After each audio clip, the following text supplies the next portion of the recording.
Hi friends, ಪ್ರಭಾಪರ ರೆಸಿಪಿಗೆ ಸ್ವಾಗತ. ಇವತ್ತಿನ recipe ಸಬ್ಸಿಗೆ ಸೊಪ್ಪಿನ ಸಾರು. ಯಪ್ಪ, ಸಬ್ಸಿಗೆ ಸೊಪ್ಪು ಸಾರ ಅಂತ ದಯವಿಟ್ಟು ಮುಂದೆ ತಳ್ಳಬೇಡಿ. ದಯವಿಟ್ಟು ಇದನ್ನು ನೋಡಿ ನಾನು ಹೇಗೆ ಮಾಡಿದ್ದೀನಿ ಅಂತ. ಈ ಸಾರು ಬಿಸಿ ಬಿಸಿ ಅನ್ನ ಜೊತೆಗೆ 2 ಹಪ್ಪಳದ ಜೊತೆ ತಿಂತಾ ಇದ್ದರೆ ಬರೀ ಸಾರೇ ಕುಡಿತೀರ ನೀವು, ಅಷ್ಟು ಚೆನ್ನಾಗಿರುತ್ತೆ. ಏನು ನೀವು ಮಾಡೋ ಸಾರೆಲ್ಲ ಚೆನ್ನಾಗೇ ಇರುತ್ತಾ, ಯಾವುದು ಚೆನ್ನಾಗಿಲ್ಲದೆ ಇರೋದೇ ಅಲ್ವಾ ಅಂತ ಅನ್ಬೇಡಿ. ಯಾಕೆಂದರೆ ನಾವು ಮಾಡೋ ಸಾರುಗಳೆಲ್ಲ ನಮ್ಗೆ ಖಂಡಿತವಾಗಿ ನಮ್ಗೆ ಇಷ್ಟ ಆಗೇ ಆಗುತ್ತೆ. ಬೇರೆಯವ್ರಿಗೆ ಅದು ಹೇಗಿರುತ್ತೋ ಗೊತ್ತಿಲ್ಲ. ಬಟ್ ಅದಕ್ಕೇ ನಿಮ್ಗೇನು ಅನಿಸುತ್ತೆ, ನಿಮ್ಮ ಅಭಿಪ್ರಾಯಗಳು ಏನು ಅಂತ ಹೇಳಿ ಅಂತ ನಾನು ಕಮೆಂಟ್ ಬಾಕ್ಸಲ್ಲಿ ಹೇಳ್ತಾ ಇರ್ತೀನಿ. ನಿಮಗೆ ಗೊತ್ತಾ, ಮೊದಲೆಲ್ಲ ನಾನು ಸಹ ಸಬ್ಸಿಗೆ ಸೊಪ್ಪು ಅಂದರೆ ನಂಗೆ ಇಷ್ಟನೇ ಆಗ್ತಾ ಇರಲಿಲ್ಲ, ಅದ್ರ ವಾಸನೆ ನಂಗೆ ಇಷ್ಟ ಆಗ್ತಾ ಇರಲಿಲ್ಲ. ಮತ್ತು ನಂಗೆ ಅದು ಹಾಕಿರೋಂಥದ್ದು ಯಾವುದೇ ಪದಾರ್ಥಗಳನ್ನ ನಾನು ತಿಂತಾ ಇರಲಿಲ್ಲ. ಬಟ್ ಬರ್ತಾ ಬರ್ತಾ ಆ ಸಾರನ್ನ ಮಾಡಿ ಇದನ್ನು ಟೇಸ್ಟ್ ಮಾಡುವಾಗಲೇ ಗೊತ್ತಾಗಿದ್ದು ನನಗೆ ಅದ್ರದ್ದು ರುಚಿ ಎಷ್ಟು ಚೆನ್ನಾಗಿರುತ್ತೆ, ಫ್ಲೇವರ್ ಎಷ್ಟು ಚೆನ್ನಾಗಿರುತ್ತೆ ಅಂತ.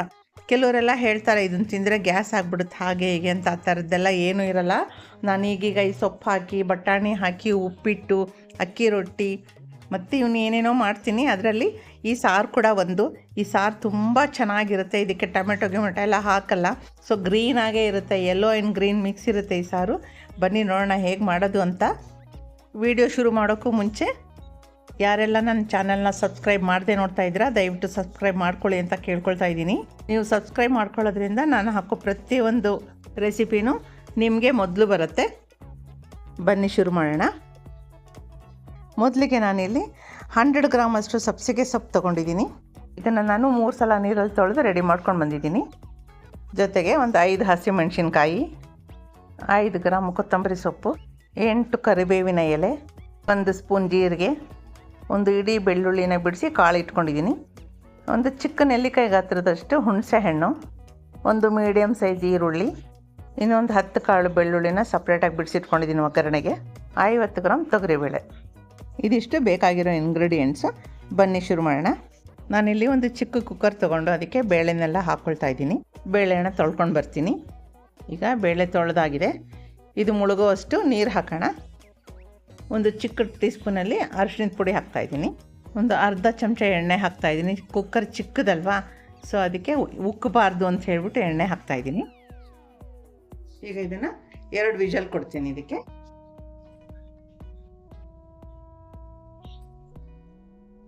ಇದು ವಿಷಲ್ ಕೊಡೋ ಅಷ್ಟೊತ್ತಿಗೆ ಬೇರೆದೆಲ್ಲ ನಾವು ರೆಡಿ ಮಾಡ್ಕೊಂಬಿಡೋಣ.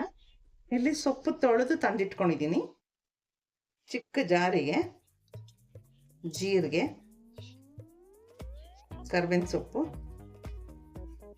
ಬೆಳ್ಳುಳ್ಳಿ ಮತ್ತು ಹಸಿಮೆಣಸಿನ್ಕಾಯಿ ಮುರಿದು ಹಾಕ್ಕೊಳ್ತೀನಿ.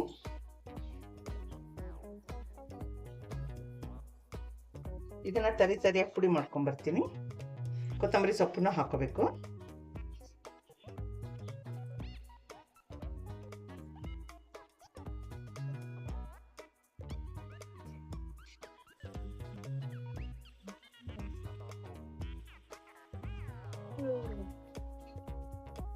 ಈಗ ಇದಾಗಿದೆ ನೋಡಿ, ಈ ಥರ ಇರಬೇಕು.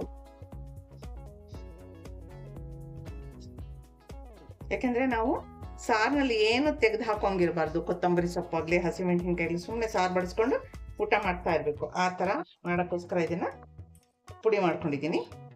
ಈಗ ಇದನ್ನು ಹುಣಸೆ ಹಣ್ಣನ್ನ ಗೊಜ್ಜಿಗೆ ನೀರು ಹಾಕಿ ಇಡೋಣ.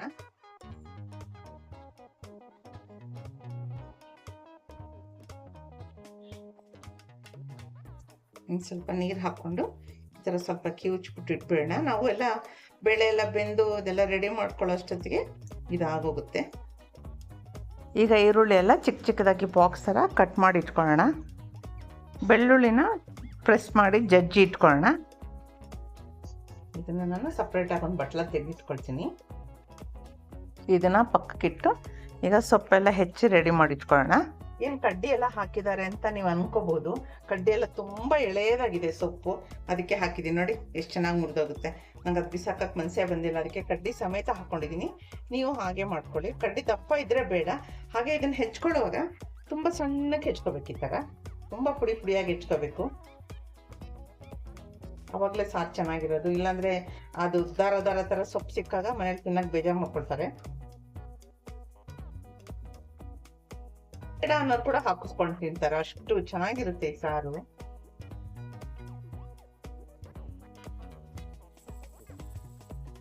ನೋಡಿ, ನಾವು ರೆಡಿ ಮಾಡ್ಕೊಳ್ಳೋಷ್ಟೊತ್ತಿಗೆ ಒಂದು ವಿಜಲ್ ಬಂದೇ ಬಿಡ್ತು. ನೋಡೋಕ್ಕೂ ಎಷ್ಟು ಚೆನ್ನಾಗಿರುತ್ತೆ ಗೊತ್ತಾ. ಈ ಸಾರಿಗೆ ಟೊಮೆಟೊ ಹಾಕಲ್ಲ, ಯಾಕೆಂದ್ರೆ ಅದು ಕೆಂಪು ಬಂದ್ಬಿಡುತ್ತೆ ಬಣ್ಣ ಅಲ್ವಾ, ಅದಕ್ಕೆ. 2 ವಿಜಲ್ ಆಯ್ತು. ವಿಜಲ್ ಆಫ್ ಮಾಡ್ತಾ ಇದ್ದೀನಿ, ಕುಕ್ಕರ್ ಆಫ್ ಮಾಡ್ತಾ ಇದ್ದೀನಿ. ಪನ್ನೆ ಸೊಪ್ಪು ತಗೊಂಡು ನೀಟಾಗಿ ಸಣ್ಣಗೆ ಹೆಚ್ಚಿಟ್ಕೊಳ್ಳಿ. ನಂಗೆ ಸಬ್ಸಿಗೆ ಮೊದಲೆಲ್ಲ ನಾನು ಸಬ್ಸಿಗೆ ಸೊಪ್ಪು ತಿಂತಾನೆ ಇರಲಿಲ್ಲ. ಅದ್ರ ವಾಸನೆ ಕಂಡ್ರೇನು ಇಷ್ಟ ಆಗ್ತಿರ್ಲಿಲ್ಲ. ಆಮೇಲೆ ಸಬ್ಸಿಗೆ ಸೊಪ್ಪು ತಿಂದ್ರೆ ಈಗ ಜೊತೆಲಿರೋರೆಲ್ಲ ಅಯ್ಯೋ ತಿಂದ್ರೆ ಗ್ಯಾಸು ಹಾಗೆ ಹೀಗೆ ಅಂತ ಹೇಳೋರಲ್ವಾ. ಸೊ ಹಂಗಾಗಿ ನಾನು ಅದನ್ನ ಅಷ್ಟು ಇಷ್ಟ ಪಡ್ತಿರ್ಲಿಲ್ಲ.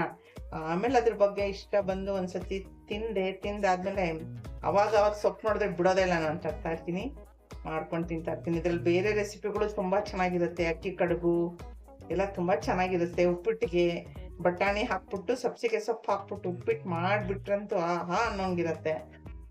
ಆಮೇಲೆ ಅಕ್ಕಿ ರೊಟ್ಟಿಗೆ ಎಲ್ಲ ಯೂಸ್ ಮಾಡಕ್ ಶುರು ಮಾಡಿದ್ದೀನಿ ನಾನೀಗ. ಈಗ ಅಂದ್ರೆ ಮೊದ್ಲಿಂದಾನು ತಿಂತೀನಿ, ಬಟ್ ಅಷ್ಟೊಂದು ಇಷ್ಟ ಪಡ್ತಿರ್ಲಿಲ್ಲ. ಇದ್ರ ವಾಸನೆ ನಂಗೆ ಇಷ್ಟ ಆಗ್ತಿರ್ಲಿಲ್ಲ. ಬಟ್ ಇವಾಗ ಇದ್ರ ವಾಸನೆ ಮಿಸ್ ಮಾಡ್ಕೊಳಕ್ ಇಷ್ಟನೇ ಪಡಲ್ಲ, ಅಷ್ಟು ಇಷ್ಟ ಆಗುತ್ತೆ ನನಗೆ ಈ ಸೊಪ್ಪೀಗ. ಇದು ನಮ್ಮ ಉತ್ತರ ಕರ್ನಾಟಕ ಕಡೆ ತುಂಬಾ ಇಷ್ಟಪಡ್ತೀವಿ. ಈ ತರ ಎಷ್ಟು ಸಾಧ್ಯನೋ ಅಷ್ಟು ಸಣ್ಣಕ್ಕೆ ಹೆಚ್ಚಿಟ್ಕೋಬೇಕು. ನೀವು ತೊಗರಿ ಬೇಳೆನೆ ಅನ್ಸಲ್ಲ, ಇದ್ರ ಜೊತೆಗೆ ಬೇಕಾದ್ರೆ ಹೆಸರು ಬೇಳೆನೂ ಹಾಕೋಬಹುದು, ಹೆಸರು ಕಾಳು ಹಾಕೊಂಡು ಮಾಡ್ಬೋದು. ಅಥವಾ ಸ್ಪ್ಲಿಟೆಡ್ ಹೆಸರು ಕಾಳು ಬಂದಿದೆ ಅಲ್ವಾ ಇವಾಗ, ಸಿಪ್ಪೆ ಸಮೇತ ಇರೋದು ಹೆಸರು ಬೇಳೆ ಒಡೆದಿರೋದು, ಅದ್ರ ಜೊತೆಲೂ ಹಾಕೊಂಡು ಮಾಡ್ಬೋದು. ತುಂಬಾ ಚೆನ್ನಾಗಿರುತ್ತೆ. ಸಾರು ಪಲ್ಯ ಎಲ್ಲ ಚೆನ್ನಾಗಿರುತ್ತೆ ಇದು. ಬಟ್ ಇದ್ರ ಜೊತೆಗೆ ಬೇರೆ ಯಾವುದೇ ಘಮ ಬರೋ ಅಂಥದ್ದು ಯಾವುದು ಸೇರಿಸ್ಕೋಬೇಡಿ ಅಷ್ಟೇ. ಕುಕ್ಕರ್ ತಣ್ಣಗಾಗೋ ಅಷ್ಟೊತ್ತಿಗೆ ಇದನ್ನ ರೆಡಿ ಮಾಡ್ಕೋತೀನಿ ನಾನು. ಈಗ ಕುಕ್ಕರ್ ತಣ್ಣಗಾಗಿದೆ, ನೋಡೋಣ ಬನ್ನಿ. ನೋಡಿ ಇಷ್ಟು ಮಾತ್ರ ಬೆಂದಿದೆ, ತುಂಬಾ ನುಣ್ಣಗೂ ಬೇಯಿಸ್ಕೊಳ್ಳೋಕೆ ಬೇಡ. ನೋಡಿ ಇಷ್ಟು ಬೆಂದಿದ್ರೆ ಸಾಕು. ಈಗ ಇದಕ್ಕೆ ಸ್ಟವ್ ಆನ್ ಮಾಡ್ಕೊಳ್ಳೋಣ. ಇದನ್ನ ಇಟ್ಬಿಟ್ಟು ಇದಕ್ಕೆ ಈಗ ಈ ಸೊಪ್ಪನ್ನೆಲ್ಲ ಹಾಕೊಳ್ತೀನಿ. ಇದನ್ನ ಹಾಕೊಳ್ತೀನಿ. ಪುಡಿ ಮಾಡಿ ಇಟ್ಕೊಂಡಿದೀವಲ್ಲ ಇದನ್ನ ಹಾಕೋಣ. ಅದೆಲ್ಲ ಹಸಿಯಾಗೇ ಇರಬೇಕು, ಯಾವುದನ್ನು ಬೇಯಿಸ್ಕೊಳ್ಳೋ ಹಂಗಿಲ್ಲ.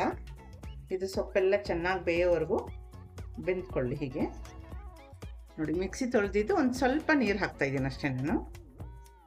ಇಷ್ಟು ಘಮ ಬರ್ತಿದೆ ಅಂದ್ರೆ ಸೊಪ್ಪು ಬೇಯಬೇಕಾದ್ರೆ ಅಂತ ಒಳ್ಳೆ ಸ್ಮೆಲ್ ಬರ್ತಾ ಇದೆ. ಇದಕ್ಕೀಗ ಉಪ್ಪು ಹಾಕ್ಕೊಳ್ತಾ ಇದ್ದೀನಿ, ಕಲ್ಲುಪ್ಪು. ಹಾಗೇನೆ ಹುಣಸೆ ಹಣ್ಣಿನ ಗೊಜ್ಜು ಹಾಕೊಳ್ತಾ ಇದ್ದೀನಿ. ಚೆನ್ನಾಗಿ ಅದು ಬೆಂದ್ಕೋಬೇಕು. ಸೊಪ್ಪೆಲ್ಲ ಚೆನ್ನಾಗಿ ಬೇಯೋ ತನಕ ಈ ಥರ ಚೆನ್ನಾಗಿ ಕುದಿಸ್ಕೋಬೇಕು. ಹಿಂಗೆ ಸೊಪ್ಪಿನ ಸಾರು ಗಟ್ಟಿಯಾಗಿ ಬೇಕು ಅಂದರೆ ಇಷ್ಟಕ್ಕೆ ಬಿಟ್ಬಿಡಿ, ಇಷ್ಟೇ ನೀರು ಸಾಕು.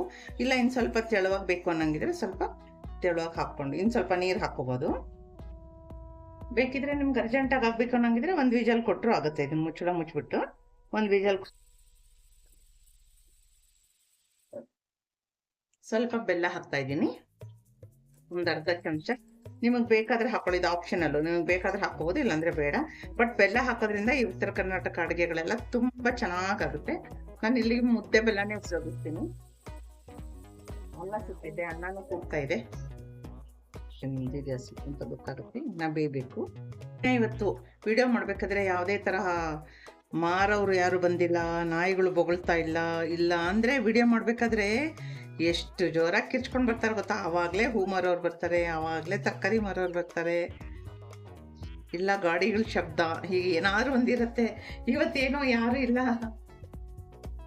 ಒಂದು 15 ನಿಮಿಷ ಆದರೂ ಸೊಪ್ಪನ್ನ ಕುದಿಸ್ಬೇಕು. ಯಾಕಂದ್ರೆ ಸಬ್ಸಿಗೆ ಸೊಪ್ಪು ಬೇಗ ಬೇಯೋದಿಲ್ಲ ಬೇರೆ ಸೊಪ್ಪು ಥರ. ಸಬ್ಸಿಗೆ ಸೊಪ್ಪು ಬೇಳೆ ಜೊತೆಗೆ ಬೇಗ ಹೊಂದ್ಕೊಳ್ಳಲ್ಲ, ಅದೇ ಸಪ್ರೇಟ್ ಆಗಿರುತ್ತೆ, ಇದೇ ಸಪ್ರೇಟ್ ಆಗಿರುತ್ತೆ. ಈ ಥರ ಚೆನ್ನಾಗಿ ಕುದಿ ಬರಬೇಕು. ಚೆನ್ನಾಗಿ ಕುದ್ದು ಬೇಳೆ ಎಲ್ಲ ಪೇಸ್ಟ್ ಥರ ಆಗ್ತಾ ಬರುತ್ತಲ್ಲ, ಆವಾಗಲೇ ಅದು ಚೆನ್ನಾಗಿ ಹೊಂದ್ಕೊಳ್ಳೋದು. ನೋಡಿ ಇವಾಗ ಹೆಂಗೆ ಹೊಂದ್ಕೊಳ್ತಾ ಇದೆ ಅಲ್ವಾ, ಈ ಥರ ಚೆನ್ನಾಗಿ ಕುದಿಯಕ್ಕೆ ಬಿಡ್ಬೇಕು ಅದನ್ನು. ಇದೀಗ ಆಗಿದೆ. ಒಗ್ಗರಣೆ ಹಾಕೋಣ. ಸ್ಟವ್ ಮೇಲೆ ಒಂದು ಚಿಕ್ಕ ಕಡಾಯಿ ಇಟ್ಟು ಅದಕ್ಕೆ 2 ಸ್ಪೂನ್ ಎಣ್ಣೆ ಹಾಕೋಣ. ಇದಕ್ಕೀಗ 1 ಸ್ಪೂನ್ ಅಷ್ಟು ಜೀರಿಗೆ ಹಾಕ್ತೀನಿ. ಜೀರಿಗೆ ಸಿಡಿದಿದ್ದಾದ್ಮೇಲೆ ಬೆಳ್ಳುಳ್ಳಿ ಹಾಕೋಣ. ಚೆನ್ನಾಗಿ ಬೆಂದ್ಮೇಲೆ ಈರುಳ್ಳಿ ಹಾಕ್ಕೊಳ್ತೀನಿ. ಈ ಈರುಳ್ಳಿ ತುಂಬಾ ಮೆತ್ತಗಾಗತ್ತಂತೆ ಬೇಯೋದು ಬೇಡ. ಸ್ವಲ್ಪ ಅದ್ರ ವಾಸನೆ ಹೋಗಿ ಸ್ವಲ್ಪ ಕಲರ್ ಚೇಂಜ್ ಆಗೋವರೆಗೂ ಬೆಂದ್ರೆ ಸಾಕು. ಇದು ಕುರ್ಕು ಅಂತ ಸಾರಲ್ಲಿ ಸಿಗ್ತಾ ಇದ್ರೆ ತುಂಬಾ ಚೆನ್ನಾಗಿರುತ್ತೆ. ಬೆಳ್ಳುಳ್ಳಿ ವಾಸನೆ ಕೂಡ ಘಮ ಘಮ ಅಂತ ಬರ್ತಾ ಇದೆ. ಹಾಗೆ ಈರುಳ್ಳಿ ವಾಸನೆ, ಜೀರಿಗೆ ತುಂಬ ಚೆನ್ನಾಗಿರುತ್ತೆ. ಸಬ್ಸಿಗೆ ಸೊಪ್ಪು ವಾಸನೆ ಮನೆ ತುಂಬ ಹರಡ್ಕೊಂಡ್ಬಿಟ್ಟಿದೆ. ಈಗ ಇದಕ್ಕೆ ಈ ಒಗ್ಗರಣೆನ ಹಾಕ್ತಾ ಇದ್ದೀನಿ.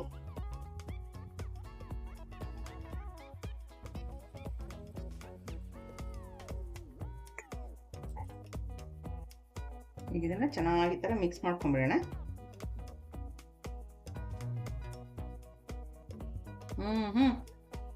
ಸಖತ್ತಾಗಿದೆ ಫ್ರೆಂಡ್ಸ್. ವಿಡಿಯೋ ಸ್ವಲ್ಪ ದೊಡ್ಡದಾಯಿತು, ಕ್ಷಮೆ ಇರಲಿ. ಈ ರೆಸಿಪಿ ನಿಮಗೂ ಇಷ್ಟ ಆಗಿದೆ ಅಂದ್ಕೊಳ್ತೀನಿ. ನೀವು ಮನೇಲಿ ಟ್ರೈ ಮಾಡಿ, ಹಾಗೆ ಹೇಗೆ ಬಂತು ಅಂತ ಕಮೆಂಟ್ ಬಾಕ್ಸಲ್ಲಿ ತಿಳಿಸೋದನ್ನು ಮರಿಬೇಡಿ.